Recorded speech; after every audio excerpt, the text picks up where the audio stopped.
Oppenheimer presenta. Llega a usted por cortesía de...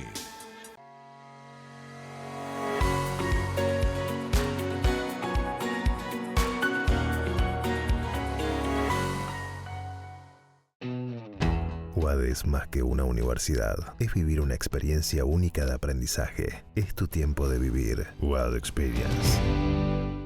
¿Por qué hay gente infeliz en todas partes? Las encuestas muestran que hay una ola de insatisfacción y un aumento de estrés, tristeza y frustración que recorre el mundo. En Cómo salir del pozo, el periodista Andrés Oppenheimer comparte novedosas estrategias para combatir la infelicidad. Con entrevistas a los máximos gurúes mundiales de la nueva ciencia de la felicidad, nos cuenta cómo los países, las empresas y las personas están usando la inteligencia artificial y la psicología positiva para aumentar su satisfacción de vida. Ya está a la venta en librerías y tiendas en línea.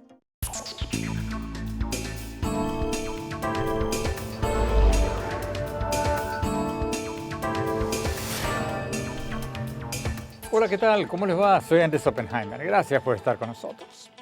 La inmigración ilegal fue uno de los temas claves del primer debate presidencial entre el presidente Joe Biden y el aspirante republicano Donald Trump. Ahora es uno de los temas claves en la campaña para las elecciones de noviembre en Estados Unidos. Aunque el flujo de migrantes indocumentados en la frontera con México cayó un 40% en los primeros 4 meses de este año, cifras oficiales, Trump dice que hay una supuesta invasión de indocumentados y está prometiendo deportaciones masivas si gana las elecciones. Pero hay una propuesta que podría tener un enorme impacto en todo este tema, en el tema migratorio, incluso antes de las elecciones. Y es esta.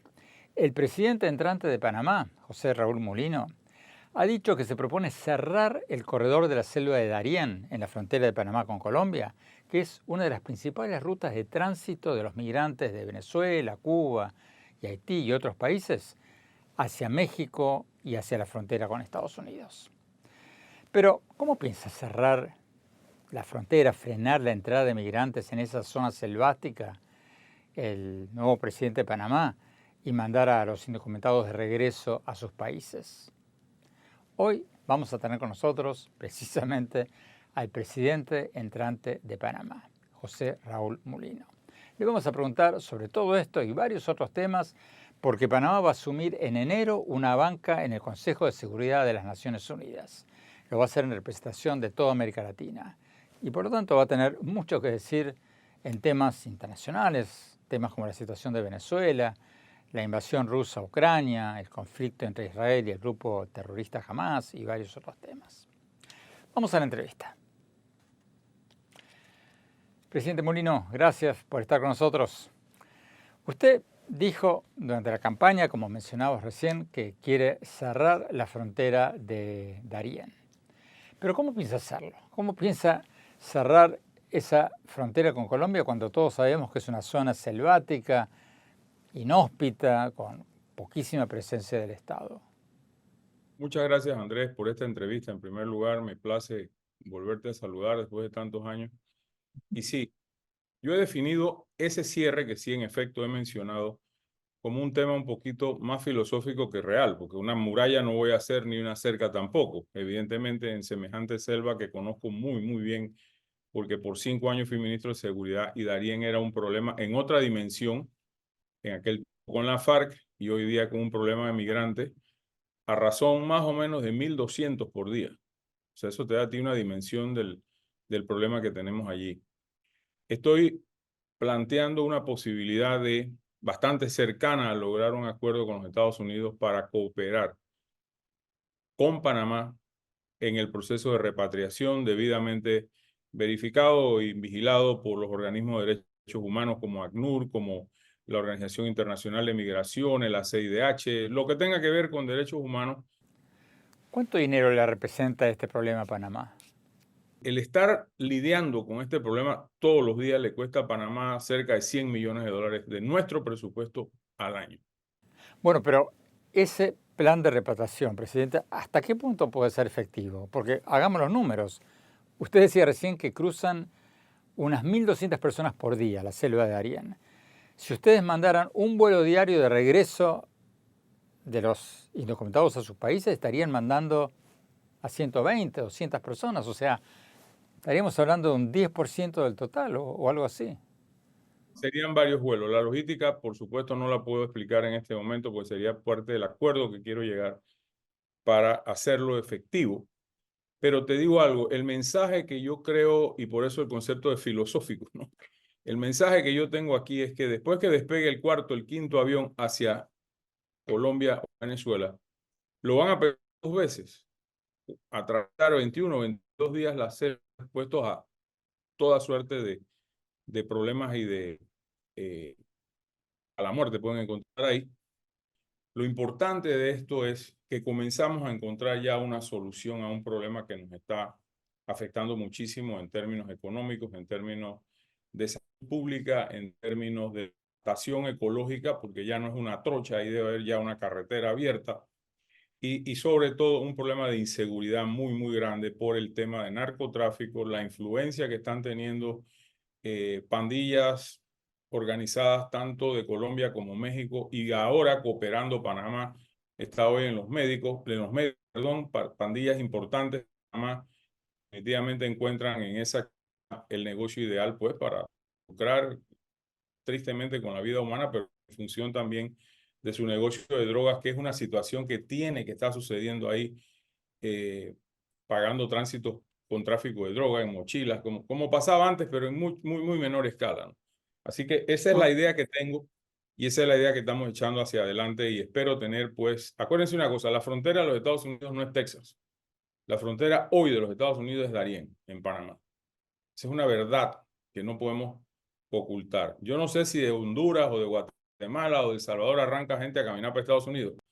El año pasado fueron más de 600.000 personas que pasaron por nuestro país, y eso tiene que detener, y ojalá pues si en cada país en donde hay este problema encuentre una solución a lo interno que pare pues esta avanzada de personas buscando el sueño americano. ¿Usted ha hablado ya de esto con funcionarios del gobierno de Estados Unidos? Yo he tenido conversaciones con ellos, estamos comenzando. Los detalles los afincaremos prontamente. Entiendo que la persona que va a liderar la delegación de Estados Unidos en Panamá es el secretario Mayorkas, que es el director de Homeland Security en los Estados Unidos, y sería la persona con la que hablaría ya más en detalle la propuesta. Pero sí hemos estado conversando, y el tema es que corran con el costo de esta operación, porque este es un problema de Estados Unidos trasladado a Panamá. ¿Cuánto dinero va a pedir? ¿Cuánto dinero necesita Panamá de Estados Unidos para pagar estos vuelos de repatriación? Yo espero que sea una cifra importante, porque esto no se va a resolver con granitos de maíz. Esto se va a resolver con mucho dinero, bien invertido por ellos o como corresponda, pero sí, es mucho dinero, es mucho dinero. La cifra exacta no te la puedo decir, Andrés, en este momento, pero eso formará parte de todas las conversaciones. Pero sí estoy muy motivado y muy decidido a colaborar con la administración Biden desde nuestro país hacia la solución de este problema allá en los Estados Unidos. Tenemos que ir a un corte. Cuando volvamos, vamos a preguntarle al presidente entrante de Panamá quiénes van a ser sus aliados políticos en América Latina. Bukele, Milei, Petro, ¿quiénes van a ser? ¿Y cuál será su respuesta si hay un fraude electoral en Venezuela? También le vamos a preguntar cómo va a manejar la situación de su padrino político, el expresidente Ricardo Martinelli, que está asilado en la Embajada de Nicaragua en Panamá. No se vayan, ya volvemos.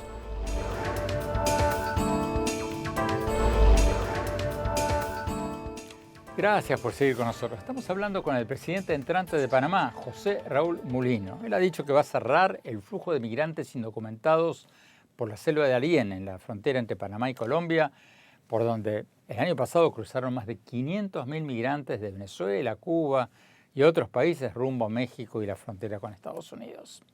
Lo que pase con ese flujo migratorio en los próximos meses podría tener un enorme impacto en las elecciones de noviembre en Estados Unidos, por la importancia del tema migratorio en estas elecciones. Y Panamá también va a tener una voz importante en la política internacional, porque a partir del 1 de enero va a ocupar una banca en el Consejo de Seguridad de las Naciones Unidas en representación de América Latina. Sigamos con la entrevista. Presidente, usted ya fue ministro de Relaciones Exteriores, ministro de Seguridad, o sea, no es ningún novato en temas de política exterior. ¿Quiénes van a ser sus principales aliados políticos en América Latina? ¿Van a ser Bukele, Milei o Petro y Lula y López Obrador o Sheinbaum? Yo siempre he dicho que después de Estados Unidos, con quien tenemos una relación única, especial, de historia, de, es lo que llaman el love-hate relationship, en momentos difíciles, en momentos cordiales. Estados Unidos es nuestro socio principal comercial, nuestro usuario número uno del Canal de Panamá. Pero tenemos dos países que son claves en mi política exterior, Colombia y Costa Rica. Colombia son nuestros vecinos, como yo siempre he dicho, en broma y en serio, Panamá nunca va a ser vecina de Jamaica. Vamos a ser siempre Colombia, siempre Costa Rica, para lo bueno y para lo malo. Hoy enfrentamos una situación delicada en la frontera que toca a Colombia. Mañana a lo mejor podemos tener que hemos tenido situaciones difíciles en Costa Rica, pero siempre esos dos países, y estoy designando embajadores de muy alto nivel político, que sean personas que puedan coger un teléfono y llamar directamente a mí para manejar los problemas que surjan, las inquietudes o consultas que haga el gobierno. Después de eso, creo que Panamá tiene un rol importantísimo. Tenemos, a diferencia del resto de los países y tratando de ser lo más amplio, una posición geográfica estratégica que no la tiene otro país. Aquí confluyen intereses, confluyen políticas internacionales, un centro de negocios importantísimo, hoy día con operaciones grandísimas de bancos, de empresas multinacionales, etcétera, que comienzan ya a desarrollarse en una actividad comercial importantísima. En América, para mí, Centroamérica es un bloque de países importantes donde participamos en un proceso de integración desde los 90. Estamos allí. Pero en Sudamérica, por ejemplo, yo no puedo dejar a un lado la importancia de un Brasil, con un presidente Lula da Silva, que está jugando un rol de liderazgo continental importante, además de su gran cancillería Itamaraty, y designaré allí a un diplomático importante para estar al nivel de un país en donde la diplomacia sí cuenta y cuenta para bien y es muy influyente. En otro punto, Argentina. Argentina es otro país importantísimo, aunque esté por allá bien abajo de nosotros, va a jugar un rol, tiene un presidente activísimo que espero conocer en algún momento. Me interesa mucho ese país, que es hombre, comparado con muchos de la región, una potencia económica para echar hacia adelante. Sin embargo, hay un bloque de países en el Caribe que juegan un rol también en las multilaterales, tanto en OEA más que Naciones Unidas, pero esos votos de la Comunidad del Caribe o CARICOM son importantísimos para ejecutar decisiones, votos, estrategias dentro de la región, a lo mejor fuera de ella. ¿Usted invitó a su toma de posesión a los dictadores de Venezuela, Cuba y Nicaragua? Esa misión la ha hecho la Cancillería actual de Panamá. Te soy muy honesto, Andrés, que aunque parezca mentira, he estado muy, pero muy ocupado y no te puedo decir, por mí no hay ningún problema que venga. Panamá tiene relación formal con ellos, tenemos embajadores en cada uno de esos países y en lo personal no tengo por qué estar peleado con ninguno porque tenemos relaciones y juegan un rol. Cuba tiene un rol importante en la zona libre de Colón con los empresarios. Hay un comercio bilateral con Cuba importante, igual con Venezuela. Yo sí deseo tener una política exterior amplia y en la medida de lo posible, pues colaborar en soluciones internacionales que se puedan y que sean factibles. No me voy a meter en camisa de once varas, pero sí, Panamá está abierta, como ha estado en otras ocasiones, a cooperar en la agenda internacional máxima, teniendo ahora el tema del Consejo de Seguridad dentro de nuestro portafolio de trabajo, ¿no? Bueno, una de las primeras crisis regionales que le puede tocar es Venezuela, ¿no? Porque Venezuela va a tener elecciones el 28 de julio y Maduro ya inhabilitó a María Corina Machado, a su sustituta. ¿Cuál va a ser su postura, la postura de Panamá, si Maduro inhabilita al candidato sustituto de la sustituta, o sea, a Edmundo González Urrutia, o si Venezuela hace un fraude en el conteo de votos? Porque América Latina va a tener que tomar una posición, ¿no? A ti te consta, porque cubriste todos esos eventos de lo que es un gobierno que desconoce la voluntad popular. Yo acabo de pasar por un problema manejado con mucha incidencia política panameña y grupos económicos que trataron por todos los medios posibles de inhabilitarme, y se decidió a 3 días de la elección. Yo respeto la decisión de cada país, no me puedo meter en eso, pero si eso sucede en Venezuela, nosotros teníamos que valorar muy bien la decisión que tomaríamos en función de nuestra relación bilateral con ellos, porque desde el gobierno Guillermo Endara, nosotros adoptamos como país una postura que es consona con la Carta Democrática de la OEA y de otras instancias internacionales, de reconocer gobiernos nacidos legítimamente de la voluntad popular, en donde exista una relación directa entre la voluntad popular y el sistema democrático. Entonces, cruzaremos ese puente cuando lleguemos a ese río, como dice el refrán, pero eso es lo que te puedo anticipar. Yo le deseo a Venezuela el mayor de los éxitos civilizados y democráticos del mundo.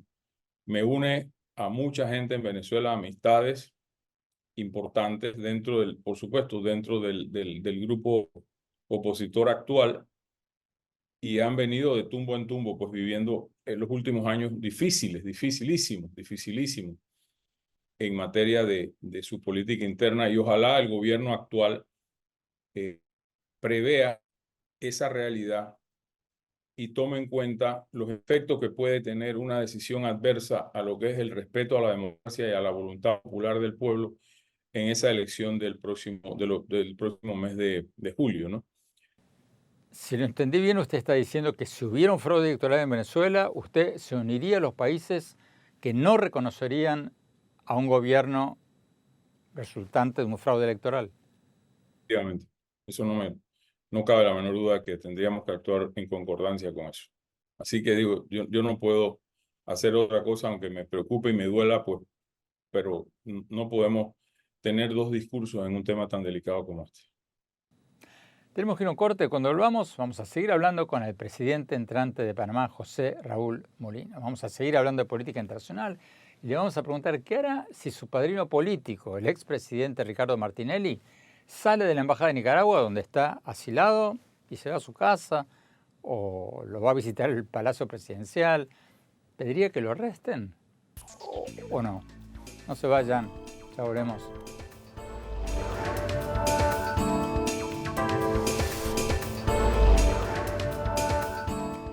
Gracias por seguir con nosotros. Estamos hablando con el presidente entrante de Panamá, José Raúl Mulino. Como decíamos en los bloques anteriores, Panamá va a tener una voz importante en la política internacional porque, entre otras cosas, a partir del 1 de enero va a ocupar una banca en el Consejo de Seguridad de las Naciones Unidas en representación de América Latina. Sigamos con la entrevista.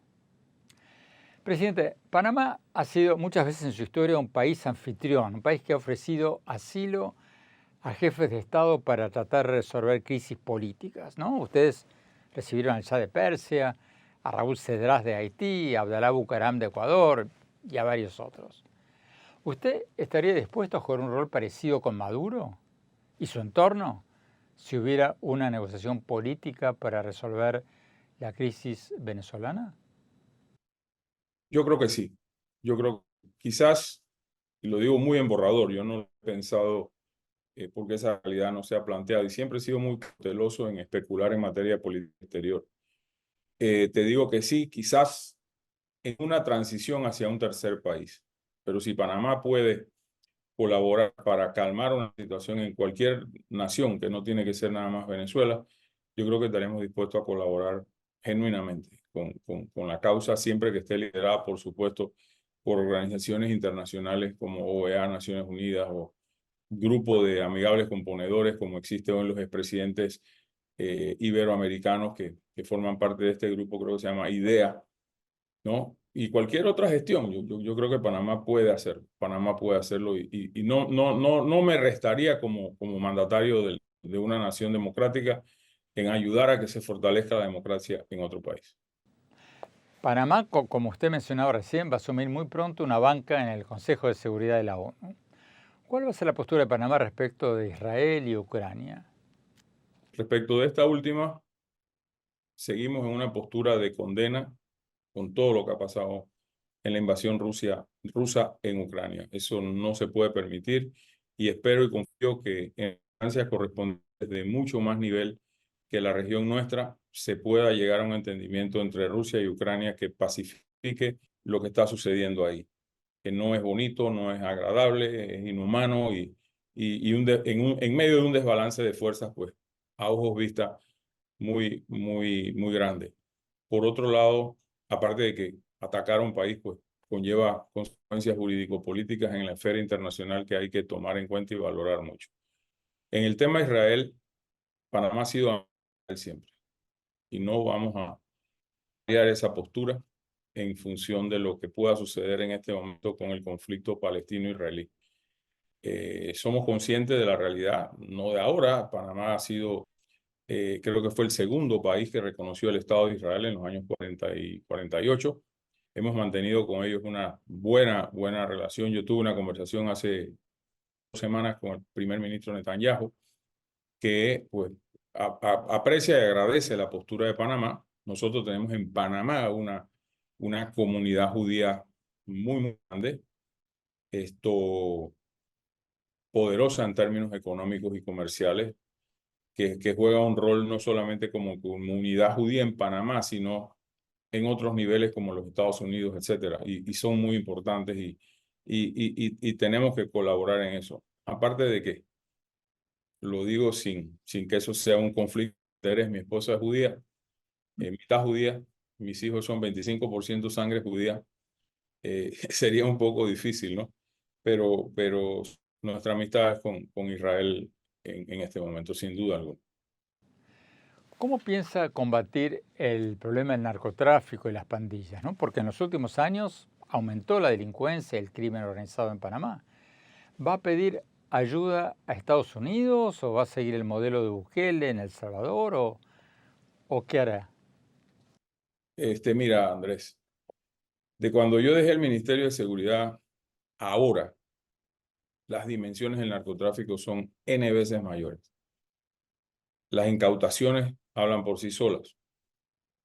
Y cuando tú incautas, hay un porcentaje de esa droga que ya pasó, ya se fue por aquí. El canal de tránsito importante es el Pacífico, por lo que me informan, en abierta conexión de nuestras pandillas. Yo manejaba un número de 22 pandillas en aquel momento. Hoy andan por el orden de 34, 35. Y eso significa que cooperan con los carteles para mover droga y evidentemente pagan en especie para que se cobren después. Y eso lo estamos viendo con las incautaciones de dinero y de droga misma que se están haciendo casi que a diario por parte de la policía y los demás entes de seguridad. Instauraré mano dura, sin duda alguna mano dura, fuerte, dentro de una política de cooperación internacional importante. Por supuesto que Estados Unidos otra vez será un jugador importante porque esa droga va hacia allá, esa droga no es para bajarse en Panamá. Reforzaré las costas con radares que Varela quitó en franco apoyo al narcotráfico. Ya existen escáneres ubicados en lugares estratégicos que están funcionando en Panamá y cumplen sus propósitos. Y por supuesto, mucha tecnología y reforzamiento de pie de fuerza en áreas calientes como Colón, San Miguelito, que son sectores importantes para las pandillas operar. Entonces, sí vamos a tener una fortaleza, vamos a fortalecer nuestros agentes de seguridad. ¿Pero va a haber más presencia física de Estados Unidos? No he llegado ahí. Eso no pues se está considerando para nada. Nosotros somos eso muy celosos, ¿no? Por nuestra relación cuando hubo bases aquí, así que no quiero ni entrar en esa especulación. ¿Que va a haber cooperación? Sí, va a haber. Siempre ha habido una cooperación fluida con los Estados Unidos. La actual embajadora de los Estados Unidos en Panamá, la señora Mari Carmen Aponte, ha tenido ya 3 reuniones conmigo y ha avanzado otras tantas con el ministro designado de Seguridad y Relaciones Exteriores, buscando precisamente la apertura mayor que podamos dar a los Estados Unidos en colaboración. También el aspecto tecnológico, digo, no solamente el aspecto de incautación física, vigilancia, etcétera, sino necesitamos mayor tecnología para combatir en calles, en aeropuertos, en aduana, la dirección de aduana. He nombrado a una persona muy capaz, con mucha experiencia en ese tema. Son entidades altamente corruptas. Lo reconozco antes de empezar. Aquí hay entidades muy corruptas como esa inmigración, por ejemplo, que serán limpiadas como corresponde para poder articular políticas de Estado favorables en búsqueda de la persecución al crimen relacionado con droga y, por supuesto, al crimen organizado, que es otra dimensión unida, pero en otra faceta del mismo problema. Tenemos que ir a un corte. Cuando volvamos, vamos a preguntarle al presidente entrante de Panamá cómo va a manejar su relación con su padrino político, el expresidente Ricardo Martinelli, que está asilado en la Embajada de Nicaragua en Panamá. ¿Qué va a hacer el nuevo presidente si Martinelli decide, por ejemplo, salir de la embajada e irse a su casa? No se vayan, ya volvemos.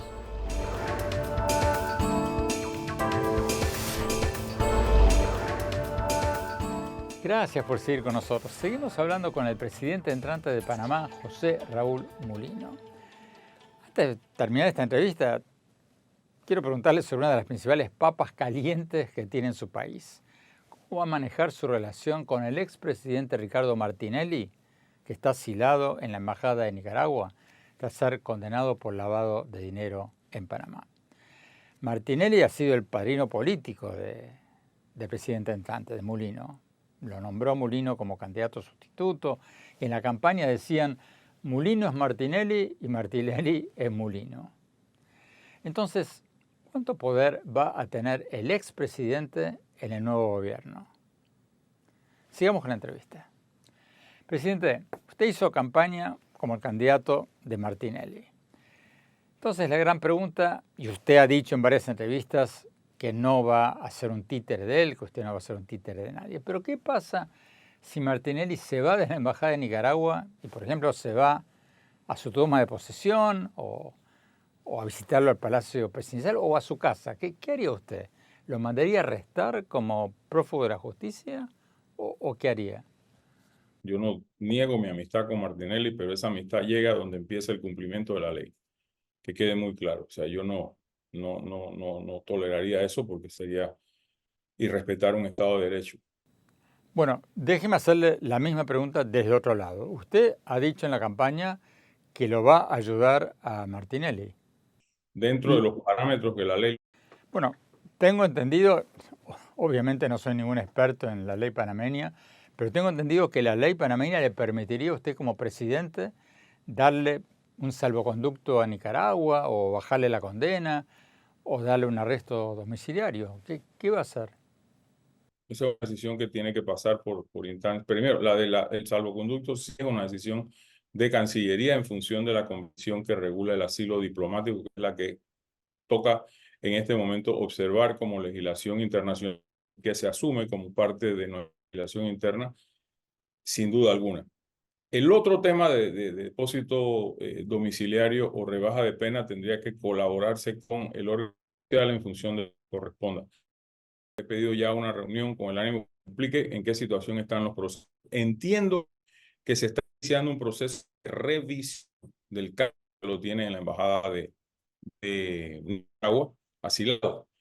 Eso es así, pues tendríamos que esperar la solución de ese proceso de revisión, que será ante las jurisdiccionales del país, con el ánimo de que sea una decisión de un tribunal de justicia la que decida el proceso de revisión. Para eso justamente es que tengo la reunión con el doctor Carrillo, que es su jefe de abogados y un abogado conocido por mí por muchos años y que le reconozco su valía y su experiencia judicial. China ha prometido financiar un tren rápido entre Panamá y David. Si mal no recuerdo, son $4.000 millones esta inversión. ¿Usted recibe alguna señal de molestia de Estados Unidos respecto a las inversiones chinas? Ciertamente no. Vamos a ponerlo un poco. Nosotros hemos heredado una decisión que tomó Varela en su momento y desde allá para acá ni nosotros sabemos qué hacer con China ni China sabe qué hacer con Panamá. Entonces, el que me diga a mí que tenemos el camino despejado, pues está soñando. Pero está ahí. No podemos ocultar la importancia, el peso específico como nación que tiene China. Es nuestro segundo cliente del Canal de Panamá, una relación con la zona libre de Colón que data de muchísimas en donde es un socio comercial de Panamá. En ese sentido, entiendo que hay un tratado que se exploró de libre comercio con China, que está en algún lado. Le he pedido al ministro de Comercio designado, Julio Moltó, que me desengavete eso para saber en qué consiste y dónde está. El Tren David-Panamá es una obra que haremos y que se hará a través de una licitación de una asociación pública-privada, sin duda alguna respetando todas las reglas del juego para quienes quieran competir en igualdad de oportunidades. Si se lo gana una empresa china, se lo ganó la empresa china. No puedo quitárselo solamente porque es chino. Panamá tiene relaciones con China. Ellos tienen una embajadora muy activa, no la conozco, pero la conoceré, que va a jugar un rol importante en la región, no solamente en Panamá. Ella viene de ser la número 2 en Washington. O sea que cualquier persona en una misión diplomática que sea la número 2 en Washington, tiene un peso muy importante y una relevancia importante respecto de la política china con relación a nuestro país. No la conozco, me han dicho que es una persona pues ampliamente respetada en los círculos diplomáticos chinos. Así que esa es la realidad. Nosotros tenemos una relación con China que se mantendrá y trataremos. Si tú me dices a mí así en borrador hoy día, nosotros tenemos un sector agropecuario muy golpeado y China es quizás el único país del mundo, puede haber otros, pero en esas dimensiones China que necesita mayor cantidad de alimentos. Nosotros podemos enfocar mucho para iniciar una relación importante, localizando áreas en China para producir más comida desde Panamá, porque sí tenemos la capacidad de producir más comida. Tenemos mucha tierra que no se hace para arroz, que no se usa para arroz, perdón.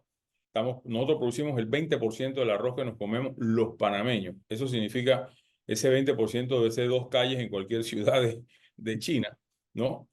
Pero tenemos la opción. Yo tengo amigos que están exportando carne a China desde hace mucho tiempo, pero necesitan más apertura para poder invertir aquí y poder exportar hacia China. Así que hacia el sector agropecuario yo creo que la relación va a ser muy buena si se explora ese tratado. Y dos, en la esfera comercial. En la esfera comercial también, aquí hay ya multinacionales chinas instaladas en Panamá que están jugando su rol en Panamá y en la región. O sea, operan desde Panamá, una región, y definitivamente, pues digo, son empresas muy poderosas que generan empleo, pagan impuestos y que no tienen por qué ser discriminados. Presidente, ¿qué es lo que más le preocupa de todos estos temas que hablamos hoy? ¿Cuál es el que más le preocupa? En el corto plazo, Darien, y más en el largo plazo, el tema del narcotráfico. Disminuir. Nuestro negocio aquí, si se puede hablar de alguna manera, no es incautar más droga, es que no pase droga por Panamá. De ahí la fortaleza que quiero tener en costas, en aire y en tecnología. Me preocupa mucho eso porque eso está significando una inestabilidad interna para Panamá y un peligro eminente para todos los ciudadanos. Así que, y en tercer lugar, y no menos importante, hacer un gobierno bueno, hacer un gobierno honesto. Yo creo que lo que he designado en mi gabinete y en puestos claves del país así lo demuestra, de que he buscado, me ha costado convencer mucha gente, pero bueno, logré convencerlas y hoy tengo un gabinete importantemente destacado a nivel nacional y nadie puede dudar de que cumplí mi palabra de gobernar con los mejores, independientemente de dónde vengan y de mi filiación política, partidista. Así que eso es lo que quiero, Andrés, verdaderamente trabajar bien, un gobierno que sea honesto, que practique con el ejemplo. Como yo he dicho, yo no estoy aquí para buscar socios, ni para buscar negocio, ni para tener mensajeros. Se lo he dicho a una buena cantidad de empresarios nacionales e internacionales con los que me he reunido ya, y se lo he dicho, cualquier cosa me hablan a mí, cualquier problema que tengan me hablan a mí y nadie puede ir a hablar con ustedes en nombre mío porque no existe tal cosa. Yo no tengo intermediarios para hablar con nadie de ningún tema. Y lo único que les he pedido es trabajen, tengan confianza en Panamá, inviertan, den empleo y paguen impuestos. Es lo único que he pedido. Yo no estoy aquí para hacer negocios a título personal, no me interesa. No me interesa en lo absoluto. Ya cuando yo salga de aquí, viviré los años que me quedan, como dice el bolero, en una forma tranquila, disfrutando a mis hijos, a mis nietos y viviendo como un ciudadano más de la República de Panamá. Presidente, muchísimas gracias por esta entrevista. Tenemos que ir a un corte. Cuando volvamos, mi reflexión sobre lo que nos dijo hoy el presidente entrante de Panamá. No se vayan, ya volvemos.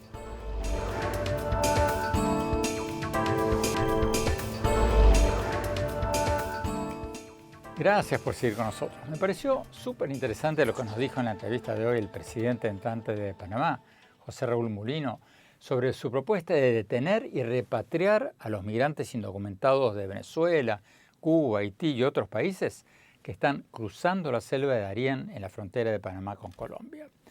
El año pasado cruzaron más de 500.000 migrantes por el Darién. Y como vimos en el debate presidencial del 27 de junio en Estados Unidos, este es un tema clave en la campaña para las elecciones de noviembre aquí en Estados Unidos. La inmigración ilegal es uno de los caballitos de batalla, es uno de los principales temas de campaña del aspirante republicano Donald Trump. Él dice que hay una supuesta invasión de indocumentados y que los migrantes indocumentados están, abro comillas, ensuciando la sangre de Estados Unidos, cierro comillas. Pero, claro, lo que Trump y los medios que lo apoyan no dicen es que el número de cruces fronterizos de migrantes cayó el año pasado y que siguió cayendo en los primeros meses de este año. Para ser exactos, el número de cruces fronterizos cayó un 40% en los primeros 4 meses de este año, cifras de la patrulla fronteriza. Entonces, la campaña de Trump contra los indocumentados es un poquito tramposa, ¿no? Porque está ocultando el hecho de que el número de migrantes está bajando, en parte por mayores controles en la frontera.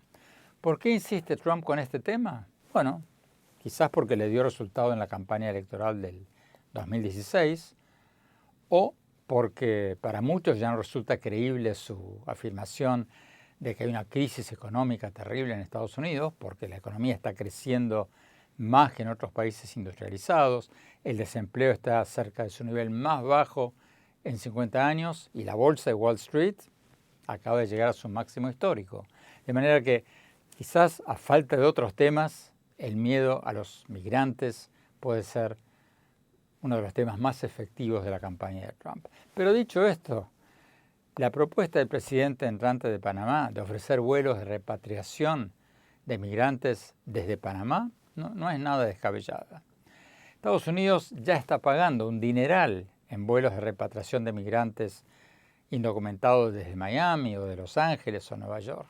Entonces, ¿por qué no frenar el flujo migratorio en Panamá, en la selva de Darién, y hacer que muchos de estos vuelos, en lugar de salir de Nueva York, salgan de Panamá?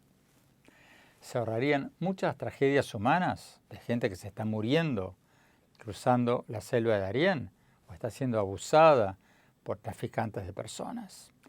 A mí no me extrañaría que el gobierno de Biden acepte esta oferta de Panamá, tanto para reducir el flujo de migrantes como por motivos políticos, para debilitar aún más el relato de Trump.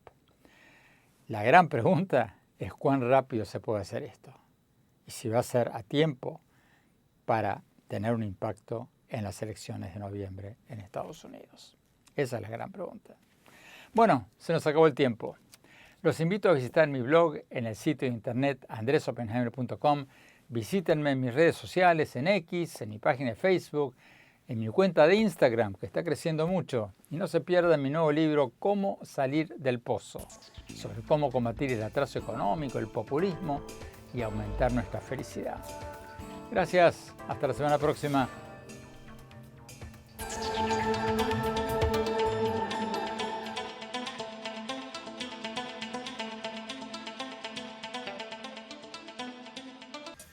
Oppenheimer presenta. Llega a usted por cortesía de...